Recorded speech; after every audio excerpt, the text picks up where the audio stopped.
Hi everyone, and welcome back to my channel. If you're new here, a very warm welcome. My name is Angela. I'm 54. I'm a housewife, and I've recently had a health scare, and the doctor suggested that I lose 4 stones in weight, and hence this video is a sit down, a bit of a chat about my health and fitness and what I'm focusing on at the moment.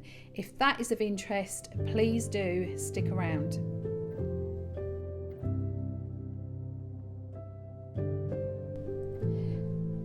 Okay, I'm going to break this video down into 6 segments, and the first segment is going to be a brief history on my health. I've always been an overweight person, even as a child. I'll try and insert some photos here. I was a solid baby. I was what you would call a solid child, toddler, and going into my teenage years. I always remember thinking, when I look back on the photos, I actually think, I didn't look that bad. But when a lot of my friends were like size 8 to 10, where I was like a size 12 to 14, I did feel that much bigger. But yeah, so I've always been overweight, and I've been bullied from a very, very young age, and it pretty much went on right the way through to about the 4th year, which is what now, 6, 7, 8, 9, 10, year 10 in today's terms, when I actually stood up to them and I had a fight with them, and then it stopped. I wish I'd done it sooner, but there you go. But in those last 2 years, I fell seriously ill. On the first year, I suffered with pneumonia. It did start off with a cold, went into whooping cough, and then it went into pneumonia, and I lost an incredible amount of weight. My mum actually was scared that I was actually going to die, because there wasn't any room in the hospital at the time, but I think actually she preferred me being at home where she could keep an eye on me. So I was off school for about 3 months on that occasion, and then pretty much a year to the day later, I then come down with quinsis, which is an infection in the throat, and it pushes your tonsils forward. And I was rushed into hospital because I couldn't swallow my own saliva. I couldn't drink, I couldn't eat, and I ended up being rushed into hospital. So I was seen to, and they said, you've got to have your tonsils out. So I had my tonsils out, and ever since then I've pretty much had trouble with my throat. I have mentioned a little bit about this in a previous video about my issues with my throat. Particularly over the past 20-25 years, I've suffered with partial choking, to the point that I wasn't really eating properly. I was hardly having any protein, and I think that hasn't helped with my weight issues, because I have heard recently that you really should be having a lot of protein in each of your meals. So I think that has been a major downfall for me.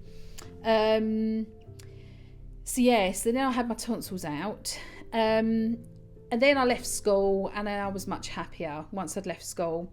So then sort of skipping forward, I met Brian when I was 29, and we moved in when I was 30, moved in together, and then we got married in 2005, and we had our children, Herbie and Sophie. And soon after I had Sophie, I then got a cyst on my chest. I've actually got a mark here on my chest. That was soon after Sophie was born. I do think cysts are hereditary in our family, because my mum suffered with them and my eldest brother has suffered with them. And then about 10 years later, all whilst I'm still suffering with my throat, I then got one of my private parts, which was very, very embarrassing. So I had to have that removed. And then the latest thing has been that I have had gallstones, and the doctor or surgeon says I've got pancreatitis as well, and he wants to remove my gallbladder. If there is a way around it of not having my gallbladder removed, I would prefer that. So if you've got any recommendations or suggestions, I would like to hear from you. But he said he doesn't want to operate on me because I'm too overweight. He said I need to lose 4 stone.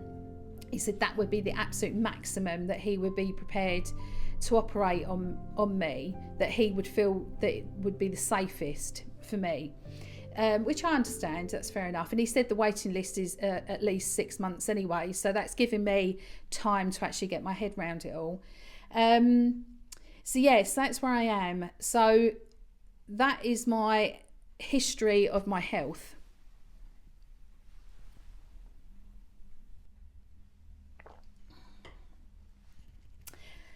Okay, so section 2 is where I'm at.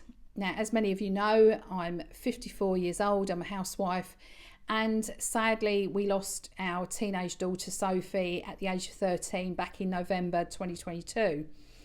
She died suddenly, and ever since then I've pretty much been kind of numb, and the bare minimum gets done around the house. I haven't really touched the house at all in the past 4 years. And going forward, that's going to change, and you're going to come along on that journey with me.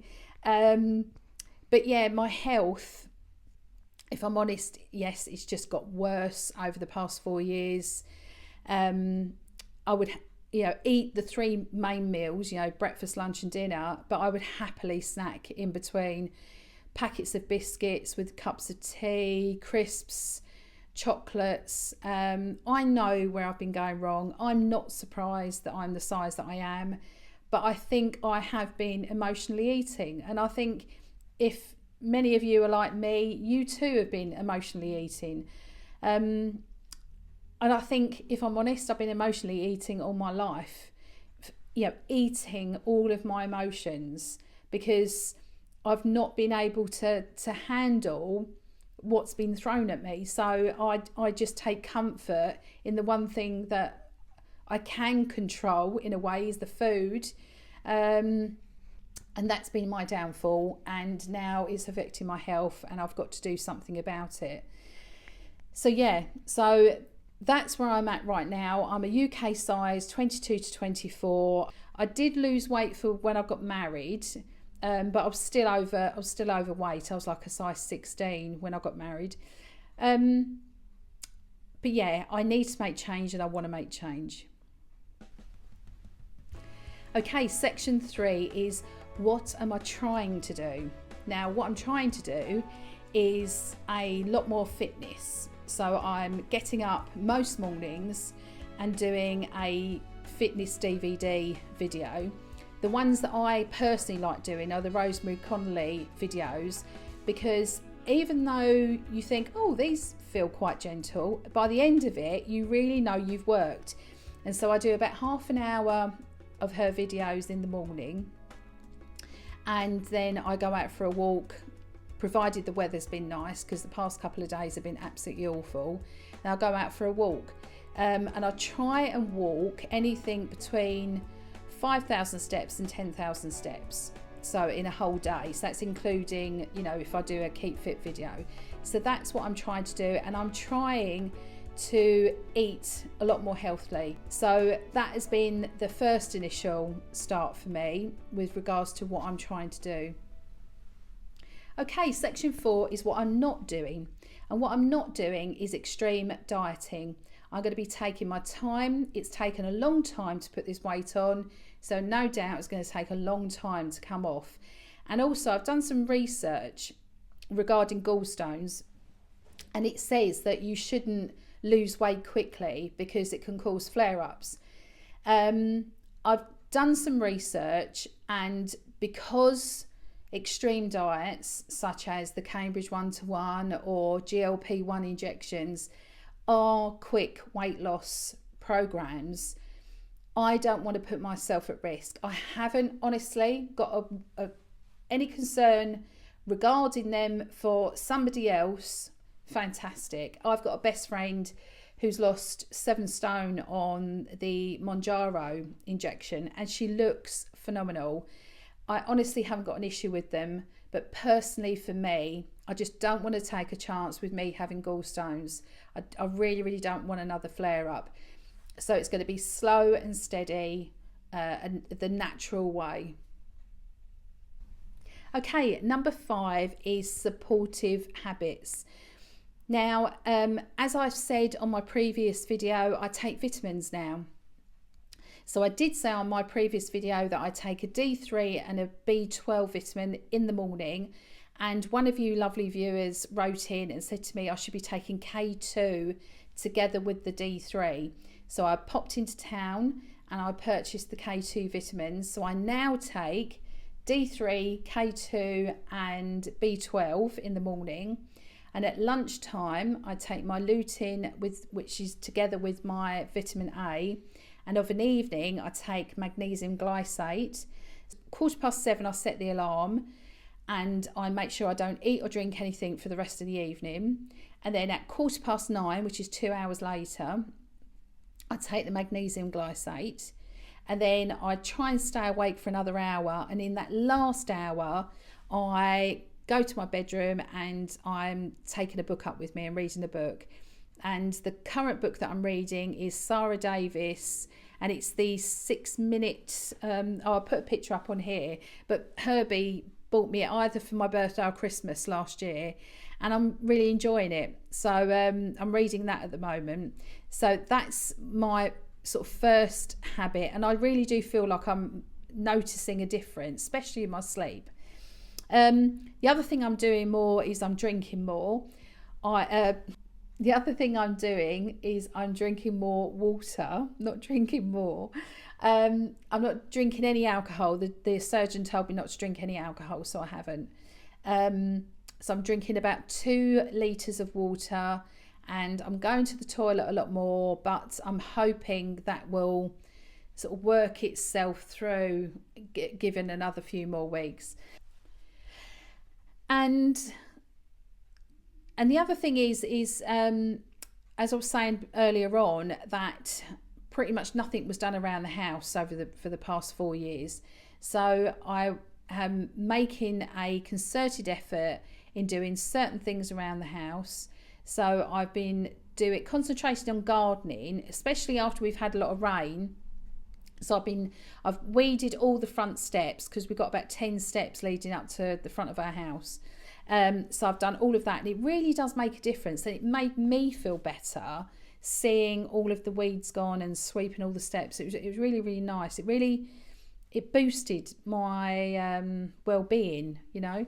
And so the following day I went out and did the driveway, because our driveway's at the back of the house. And then other things, I know it sounds silly, but we've got 2 like footstools in the living room, and I just chuck loads of rubbish in there, like magazines and books and all sorts. So I sorted those out, and I chucked away a load of magazines. They were old, they weren't good enough to like give to anyone, because that was very much me. I was very much a hoarder.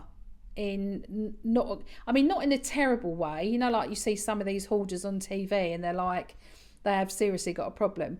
But I do, one of my issues in life is that I do hold on to things, especially if somebody's given me it. I find that so sentimental, very, very hard to get rid of.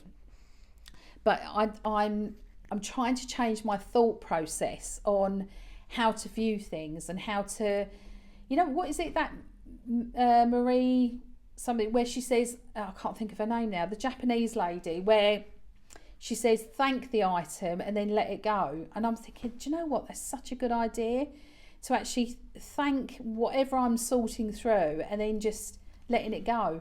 Okay, section 6 is meals.